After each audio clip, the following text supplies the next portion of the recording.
আসসালামু আলাইকুম রহমতুল্লাহি ওবরাকাতুহু। আলহামদুলিল্লাহ রাব্বিল আলামিন ওয়াসসালাতু ওয়াসসালামু আলা মান লা নাবিয়্যা বা'দা আম্মা বা'দ। আজ আপনাদের সাথে যে জিনিসটি শেয়ার করব সেটি হলো, একটা মানুষ যদি জুয়া খেলে তার কত ক্ষতি হয়,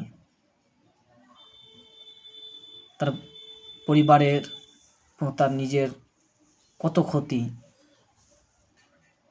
একটা মানুষ যদি জুয়া খেলে, সে জুয়া খেলে যখন তার কাছে কিছু টাকা থাকার, ওই টাকা যদি সে হেরে যায়, সেই জিনিসটাও নিজে সামলাতে না পারে বাড়িতে মারধর করে, ওটা না হলে চুরি ডাকাতি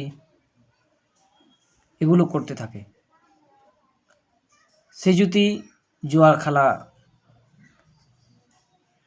শুরু না করতো, প্রথম থেকে যদি তাকে বাধা দেওয়া হতো, তাহলে হয়তো চুরি, বাড়িতে মারধর এইগুলো মানুষকে দেখতে হতো না।